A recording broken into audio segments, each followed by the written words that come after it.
Everyone, welcome back to my channel. ఈ రోజు మన ఛానల్లో పాతకాలంలో చేసుకునే ఆకు పేలీలు రెసిపీతో అయితే మీ ముందుకు వచ్చేసానండి. అప్పటి కాలంలో స్నాక్స్ అంటే ఇవేనండి. పండగలు వచ్చినా కానీ ఇవే చేసేవారు. టేస్ట్ అయితే చాలా చాలా బాగుంటుంది. ఒకసారి అయితే ట్రై చేయండి. అలాగే ఫుల్గా అయితే వీడియో చూసేయండి, ఎక్కడ స్కిప్ చేయకుండా. ఇక రెసిపీ అయితే స్టార్ట్ చేసుకుందాం. దీనికోసం అయితే ఒక మిక్సింగ్ బౌల్ తీసుకొని 1 కప్పు వరకు మైదా పిండి వేసుకోండి. అలాగే 1 స్పూన్ వరకు నెయ్యిని కానీ లేదంటే నార్మల్ కుకింగ్ ఆయిల్ కానీ వేసుకోండి. టేస్ట్కి తగ్గ సాల్ట్ వేసుకొని వీటిని అన్నింటినీ బాగా కలిసే విధంగా కలుపుకోండి. ఇక్కడ మైదా పిండి ఇష్టం లేకపోతే గోధుమ పిండి వేసుకోండి, కానీ మైదా పిండితో మాత్రమే టేస్ట్ అయితే బాగుంటుంది. ఇలా మొత్తం కలుపుకున్న తర్వాత కొంచెం కొంచెం వాటర్ వేసుకొని నేను వీడియోలో చూపించిన విధంగా డౌన్ అయితే రెడీ చేసి పెట్టేసుకోండి. స్మూత్గా కలిపేసి దీనిపైన అయితే మూత పెట్టేసి పక్కన పెట్టేయండి. ఇది బాగా నాని ఉంటుంది. నెక్స్ట్ అయితే మరో చిన్న బౌల్ తీసుకొని 1 స్పూన్ వరకు మైదాపిండి వేసుకోండి. అలాగే ఇందులో అయితే కనుక ఒక 2-3 స్పూన్ల వరకు నెయ్యిని కానీ లేదంటే నూనెని కానీ వేసుకొని నేను వీడియోలో చూపించిన విధంగా బ్యాటర్ అయితే కనుక రెడీ చేసుకోవాలి. ఈ బ్యాటర్ అనేది మరీ థిక్గా ఉండకూడదు, అలానే మరీ పల్చగా ఉండకూడదు. నేను వీడియోలో చూపించిన విధంగా బ్యాటర్ ఉండాలండి. ఇది మరి కాస్త థిక్గా ఉందని చెప్పి మరొక స్పూన్ అయితే కనుక నెయ్యిని వేసుకొని నేను ఈ విధంగా కలిపేసి పక్కన పెట్టేసుకున్నాను. ఇలా కలిపేసి పక్కన పెట్టేయండి. నెక్స్ట్ అయితే కనుక ఈ లోపే మనకి పిండి అయితే బాగా నాని ఉంది, చూస్తున్నారు కదా. ఇలా నాని ఉన్న పిండిని అయితే కనుక ఒక చిన్న నిమ్మకాయ సైజ్ అంత బాల్స్ లాగా అయితే కనుక రెడీ చేసి పెట్టేసుకోండి. నేను ఇక్కడ 1 కప్పు పిండి తీసుకున్నాను కదా. 1 కప్పు పిండికి నాకు 4 బాల్స్ వరకు రెడీ అయ్యాయండి. ఇలా బాల్స్ రెడీ చేసుకున్నాక ఒక బాల్ని తీసుకొని రెగ్యులర్గా చపాతీ ఎలా అయితే కనుక రోల్ చేసుకుంటామో అదే విధంగా పొడిపిండి వేసుకుంటూ రోల్ చేసుకోండి. మీకు ఎంత పలుచగా కుదిరితే అంత పలుచగా రోల్ చేసుకోండి. రెసిపీ అనేది చాలా బాగుంటుంది. ఇలా మొత్తం అన్నింటినీ 4 రెడీ చేసి పక్కన పెట్టేసుకోండి. ఫస్ట్ అయితే ఒక చపాతీని తీసుకొని ముందుగా మనము మైదాపిండి బ్యాటర్ అయితే నెయ్యి వేసి కలుపుకున్నాం కదండి, దాన్ని అయితే కనుక ఈ చపాతీ మొత్తం స్ప్రెడ్ చేసేయండి. ఇది వేయటం వల్ల ఏంటంటే మనకి రెసిపీ అనేది పొరలు పొరలుగా వస్తుంది. అలాగే ఈ నెయ్యి టేస్ట్ అయితే కనుక తింటూ ఉన్నప్పుడు తెలుస్తుందండి, చాలా బాగుంటుంది. ఇదైతే మాత్రం ఈ ప్రాసెస్ అనేది స్కిప్ చేయకండి.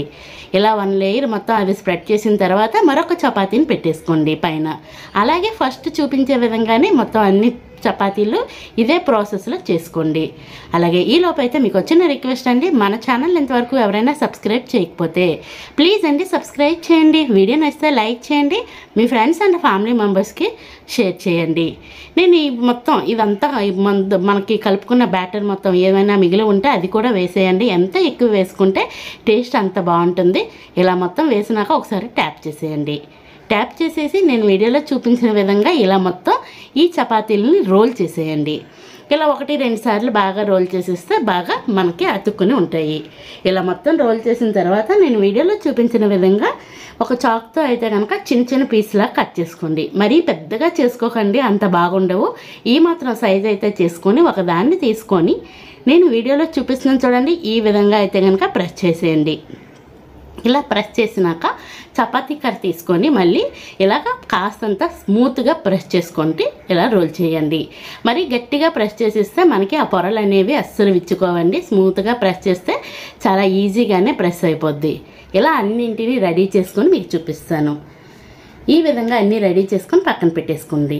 నెక్స్ట్ అయితే స్టవ్ వెలిగించి కళాయి పెట్టుకొని ఏ కప్పుతో అయితే పిండి తీసుకున్నామో అదే కప్పుతో పంచదారని కానీ బెల్లాన్ని కానీ వేసుకోండి.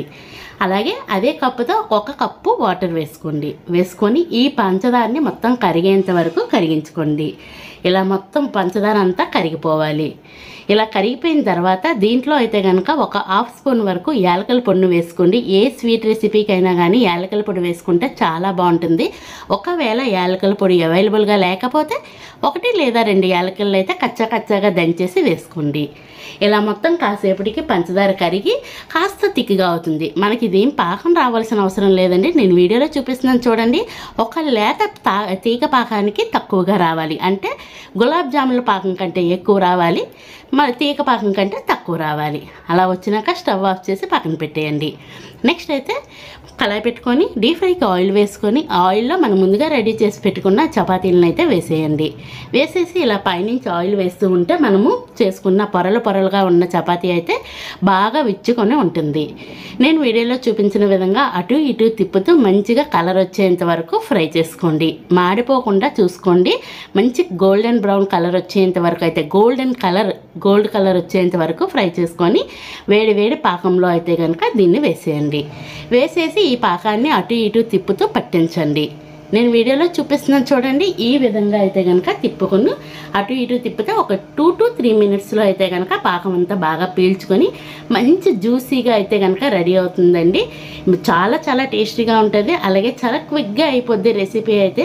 అప్పుడప్పుడు ట్రై చేయండి. మైదా పిండితో కదా, రెగ్యులర్గా ఏం ట్రై చేయమని చెప్పట్లేదు, కానీ అప్పుడప్పుడు అయితే కనుక ట్రై చేయండి. టేస్ట్ అయితే చాలా బాగుంటుంది.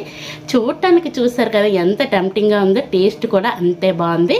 ఫైనల్లీ మన రెసిపీ అయితే రెడీ అయిపోయింది. ట్రై చేసి నాకు మాత్రం కామెంట్ బాక్స్ ద్వారా కామెంట్ చేయడం మాత్రం మర్చిపోవద్దు. Ready to eat. Thank you for watching. Please